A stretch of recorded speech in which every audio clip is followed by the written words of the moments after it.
11, 15절입니다.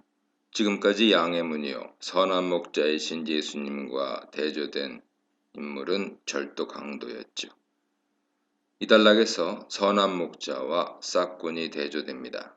선한 목자는 양들을 위해 목숨을 버리지만 싹군은 양을 버리고 달아납니다. 구약에서 다윗은 자기 목숨을 걸고 양을 지킵니다. 그는 또한 목숨을 걸고 이스라엘을 지키죠. 사무엘상 17장 보세요. 또한 하나님은 새로운 다윗이 와서 새 이스라엘을 인도할 것이라 약속하십니다. 메시아의 목숨을 건 희생은 종종 구약에서 이렇게 언급되죠. 고난받는 종은 자기를 희생해서 많은 사람을 죄 용서의 길로 인도합니다. 이사야 53장 12절 보세요. 스가랴에 나오는 목자의 희생은 예수님 죽음과 연결됩니다. 스가랴 13장 보세요. 메시아 희생을 노래한 또 다른 본문이 스가랴 12장 10절에도 나옵니다. 양들을 위해 목숨을 바치는 목자와는 반대로 싹군은 자기 욕심 때문에 양을 포기합니다. 자기 목숨을 잃을까 두려워 위기에 처한 양을 돌보지 않습니다. 왜냐하면 그 양들이 자기 것이 아니기 때문이지요. 그렇다면 이리의 행위는 무엇을 상징할까요? 신약에서는 하나님의 사람을 괴롭히는 세상을 이리와 연결시킵니다. 마태복음 10장 16절 보세요. 예수님은 70명 혹은 72명 제자들을 세상에 파송하시면서 어린 양을 이리 가운데로 보내는 것과 같다고 하셨습니다. 세상 사람들이 제자들을 법정에 넘기기도 하고 회당에서 채찍질하기도 할 것이기 때문이죠. 이러한 세상 사람들은 유대인들을 의미하며 또한 로마인들도 포함될 것입니다. 사도 바울은 에베소 교회 장로들과 작별 인사를 하면서 이리를 언급합니다. 바울은 에베소 교회에 침투하여 잘못된 가르침으로 사람들을 교묘하게 유혹하는 거짓 교사들을 가리켜 사나운 일이라고 합니다. 따라서 요한복음 10장에서 이리가 의미하는 것은 세상 위협, 거짓 가르침일 것입니다. 예수님은 그런 어려움으로부터 목숨을 걸고 자신의 양들을 지키시는 선한 목자시죠. 제자들을 위협과 거짓으로부터 지키셨습니다. 이런 의미에서 10장에서 선한 목자이시며 양의 문이신 예수님과 대조되는 인물들은 다음과 같습니다. 절도, 강도, 도둑, 싹군, 이리입니다. 이 가운데 절도, 도둑은 같은 헬라어 단어고요. 절도, 강도, 이리는 다분히 위협적이죠. 폭력으로 양들을 힘들게 하고 공동체를 파괴합니다. 싹군은 이와는 달리 양들에게 무관심하며 무책임하죠. 대조되는 이러한 인물들과는 달리 예수님은 목숨을 다해 양들을 지키며 기르시는 분입니다. 그리하여 양들이 생명과 구원을 얻도록 하십니다. 16, 18절입니다. 다른 양들은 누굽니까? 다른 양들은 이방인을 가리키며 이는 이방인 선교를 암시하죠. 구원이 처음에는 유대인으로부터 시작했지만 사마리아인들이 예수님을 믿었고 이제 이방인들도 본격적으로 하나님 양떼에 속하게 될 것임을 암시합니다. 이방인들도 예수님 음성을 듣습니다. 예수님께서 이방인들도 인도하시죠. 그리하여 유대인 양떼와 이방인 양떼가 한 목자이신 예수님 안에서 하나가 되죠. 한 무리와 한 목자는 구약 배경을 가지고 있습니다. 유대와 이스라엘의 통일을 예언한 에스겔 34장 15절 이하는 단순히 민족이 하나 되는 것을 일컫는데 그치지 않습니다. 새로운 다윗을 통해서 하나 될 하나님 나라를 가리키죠. 메시아 예수로 말미암아 하나님께서 하나됨의 역사를 이룰 것임이 약속되어 있습니다. 10장에 나오는 양들의 하나됨은 바로 이러한 구약 배경을 가지고 있죠.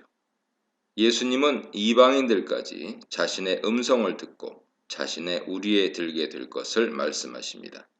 다시 말하면 예수님 공동체는 유대인과 이방인이 연합하는 우주적 공동체가 될 것을 말씀하시는 것이죠. 뿐만 아니라 요한복음의 다른 구절도 교회의 하나됨을 강조합니다.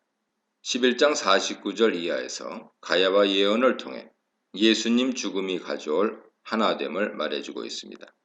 예수님의 죽음은 흩어진 하나님의 자녀들을 하나되게 하는 결과를 낳습니다. 예수님 안에서 유대인과 이방인이 하나되는 연합 공동체로서의 교회 모습을 의미하죠. 또한 예수님은 고별 강화를 마치시고 행한 마지막 기도에서 교회의 하나됨을 매우 강조하십니다. 제자들이 아버지와 아들의 하나됨을 닮아서 일치를 이루도록 기도하시죠. 이러한 일치가 궁극적으로 아버지와 아들을 드러내는 성교 역할을 할 것을 말씀하십니다. 요한복음 17장 보세요. 이에 다른 양들을 위해서도 예수께서 목숨을 버리신다는 사실을 언급합니다. 예수님은 하나님과의 사랑 관계 속에서 그에게 순종하시죠.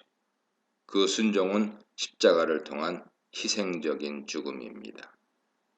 예수님의 부활은 하나님으로부터 말미암은 것이지만 동시에 예수님이 스스로 버리고 스스로 다시 얻는 것이기도 합니다. 이는 곧 예수님의 신적 권위를 나타내죠. 19절로 21절입니다. 예수님은 양들을 하나 되게 하시는 분으로 묘사되었습니다. 이 단락에서는 예수님 말씀으로 인해 분쟁이 있다고 합니다. 분쟁은 곧 분리가 있다는 말이죠. 요한복음은 예수님 복음 말씀이 선포되는 곳에 분리가 있다고 기록합니다. 예수님께 긍정적으로 반응하는 사람도 있고 적대적인 사람도 있다는 말이죠. 이것이 예수님 복음의 특징입니다. 예수님의 복음 말씀은 교회 안의 사람들을 하나 되게 합니다. 그러나 교회 밖의 사람들을 분리시킵니다. 이런 이유로 사도 바울은 교회 안에 분쟁, 스키스마가 있는 고린도 교회를 향해 하나 될 것을 강력하게 권고합니다. 어떤 유대인들은 예수님을 가리켜서 귀신 들려 미쳤다고 합니다. 처음 나온 말이 아니죠. 예수님에 대한 유대인들의 계속되는 부정 반응입니다. 7장, 8장에 지나갔죠. 미친 것과 귀신 들린 것의 연관은 고대 사회에서 흔히 있는 일이었습니다. 자신을 하나님과 같은 위치로 두는 예수님을 유대인들은 미쳤다고 생각했습니다. 한편 바울도 미쳤다는 소리를 듣죠. 베스도 총독과 아그리빠 왕 앞에서 복음을 전하자 베스도는 그를 미쳤다고 합니다. 예수님과 예수님 진리는 세상 그릇으로 담을 수가 없습니다. 그들이 이해할 수 없는 진리고 그들이 받아들일 수 없는 거룩입니다. 그들은 어둠 가운데 있어서 빛을 거부하죠. 그들은 거짓에 속하기 때문에 진리를 깨닫지 못합니다. 그래서 진리를 증언하는 사람을 향해 미쳤다고 합니다. 반면에 다른 유대인들은 맹인의 눈을 뜨게 한 예수님 기적을 근거로 그가 미쳤을 리 없다고 합니다. 이는 마치 사탄이 어찌 사탄을 쫓아낼 수 있느냐 반문하신 예수님 말씀을 생각나게 하죠. 요한복음에서도 예수님은 자신이 아버지 안에, 아버지가 자신 안에 있는 것을 믿지 못하겠거든 예수님 행하시는 그 사역을 통해 믿음을 가지라고 권고하십니다. 부정적인 유대인들은 선입견을 가지고 예수님을 대했습니다. 자기들 전통 관점으로 예수님을 평가했습니다. 안식일 관점으로 예수님을 대했습니다. 그리하여 예수님 사역에 나타난 분명한 계시를 깨닫지 못했습니다. 그러나 다른 사람들은 예수님이 보여주신 표적을 통해 예수님 정체성에 조금씩 눈을 떠가는 모습입니다. 이 문단에서는 양을 위해 목숨을 내놓는 선한 목자, 양을 아는 선한 목자, 우리 밖에 양들의 목자에 대해 묵상해 보시기 바랍니다.